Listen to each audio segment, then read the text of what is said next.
Gerakan 3A adalah salah satu organisasi bentukan Jepang di masa penjajahan Indonesia. Lalu, apa tujuan pemerintah Jepang membentuk Gerakan 3A? Dibentuk pada tanggal 29 April tahun 1942, gerakan ini memiliki tujuan utama untuk menarik simpati dan dukungan rakyat Indonesia dalam membantu Jepang dalam Perang Asia Timur Raya. Berikut beberapa tujuan utama pembentukan Gerakan 3A. 1.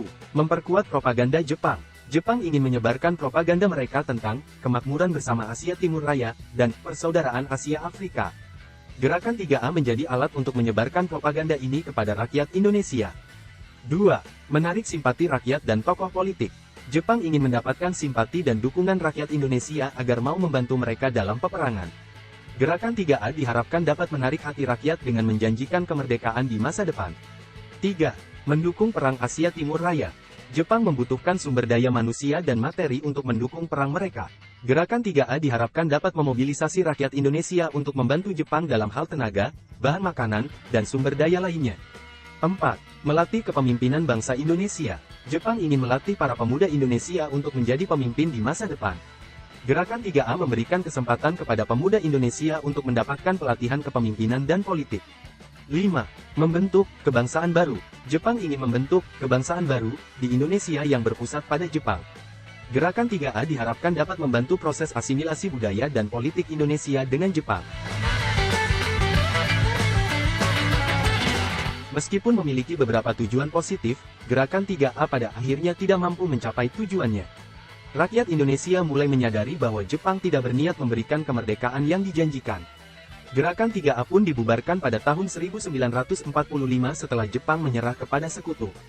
Gerakan 3A dibentuk oleh Jepang dengan berbagai tujuan, seperti memperkuat propaganda, menarik simpati rakyat, dan mendukung perang.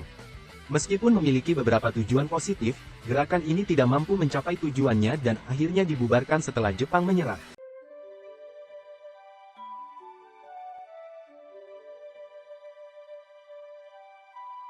Sidang BPUPKI pertama, diselenggarakan pada tanggal 29 Mei sampai tanggal 1 Juni tahun 1945, dipimpin oleh Dr. Rajiman Wediodiningrat, selaku Ketua BPUPKI. Sidang BPUPKI pertama ini, membahas tentang rumusan dasar negara Indonesia. Selama berjalan sidang, terdapat 3 tokoh yang mengusulkan rumusan tentang dasar negara ini. Berikut adalah 3 tokoh yang mengusulkan tentang rumusan dasar negara, dalam sidang BPUPKI pertama, pada tanggal 29 Mei sampai tanggal 1 Juni tahun 1945. Muhammad Yamin, adalah sastrawan, sejarawan, budayawan, politikus, dan seorang ahli hukum. Muhammad Yamin, menyampaikan usulan dasar negara secara tertulis pada ketua sidang dan secara lisan. Usulan tersebut disampaikan pada tanggal 29 Mei tahun 1945. Berikut adalah usulan dasar negara Indonesia yang disampaikan oleh Muhammad Yamin. Tokoh selanjutnya yang berperan penting dalam perumusan dasar negara Indonesia adalah Dr. Supomo, yang dikenal sebagai ahli hukum. Supomo menyampaikan usulan dasar negara dalam sidang BPUPKI pertama pada tanggal 31 Mei tahun 1945. Berikut adalah usulan dasar negara Indonesia yang disampaikan oleh Insinyur Soekarno. Pada sidang BPUPKI pertama, belum mencapai kesepakatan mengenai dasar negara Indonesia. Maka dibentuklah Panitia 9, yang diambil dari beberapa anggota BPUPKI, untuk merumuskan kembali dasar negara yang telah disepakati pada sidang pertama. Berikut ini adalah makna proklamasi kemerdekaan bagi masyarakat Indonesia. 1. Proklamasi adalah puncak perjuangan. Proklamasi kemerdekaan dimaknai sebagai sebuah puncak perjuangan. Tak hanya perjuangan dari para pahlawan, tapi juga dari seluruh rakyat Indonesia. Namun, hal yang perlu diingat adalah kemenangan dari penjajahan tidak berarti perjuangan kita berakhir. Kita masih harus terus membangun negara kita agar menjadi lebih baik. 2. Proklamasi adalah pernyataan de facto.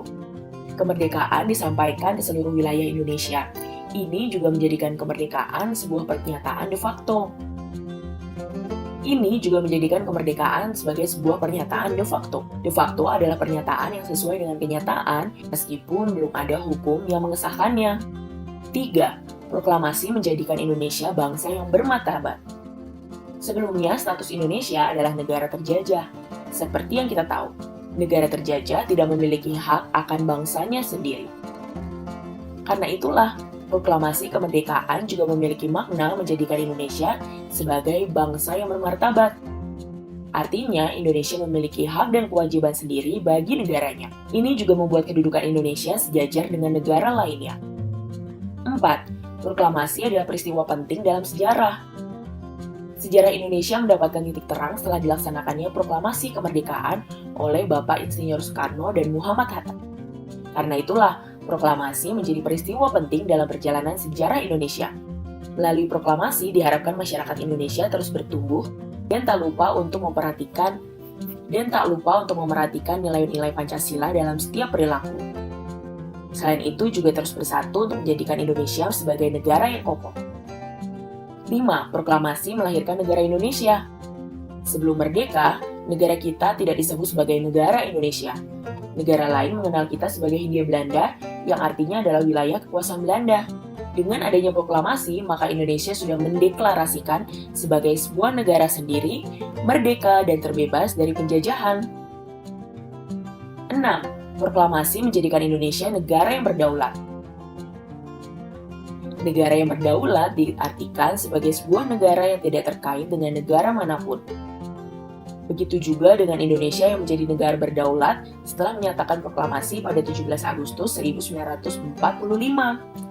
Nah, itulah 6 makna proklamasi kemerdekaan bagi masyarakat Indonesia. Pada 19 Agustus 1945, PPKI kembali mengadakan sidang dan menghasilkan keputusan penting. Keputusan sidangnya yaitu yang pertama, menetapkan 12 kementerian yang bertugas membantu presiden dan pemerintah. 2. Membagi wilayah Indonesia menjadi 8 provinsi beserta menunjuk para gubernur. 3. Membentuk Badan Keamanan Rakyat.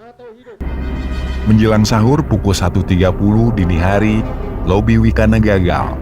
Para pemuda memutuskan untuk membawa Soekarno dan Hatta keluar Jakarta supaya tidak terpengaruh pihak Jepang. Pada dini hari 16 Agustus 1945, mereka meluncur dari Cikini dengan 2 mobil, menjemput Hatta terlebih dahulu dan kemudian Soekarno di Pegangsaan Timur. Rombongan menembus gelapnya malam menuju Karawang.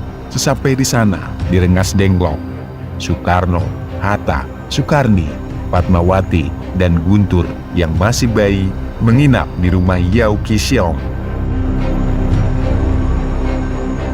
Jakarta panik saat mengetahui Soekarno dan Hatta hilang. Para pemuda berharap dukungan rakyat akan meningkat. Pada akhirnya, Soekarno dan Hatta kembali ke Jakarta dan bermusyawarah soal proklamasi. Setelah kembali, Soekarno dan Hatta menyusun teks proklamasi dan pada pagi hari 17 Agustus 1945, Soekarno membacakan proklamasi kemerdekaan Indonesia di Jalan Pegangsaan Timur nomor 56. Proklamasi. Kami, bangsa Indonesia, dengan ini menyatakan kemerdekaan Indonesia. Hal-hal yang mengenai pemindahan kekuasaan dan lain-lain diselenggarakan dengan cara saksama dan dalam tempo yang sesingkat-singkatnya. Jakarta, 17 Agustus 1945, atas nama bangsa Indonesia, Soekarno, Hatta.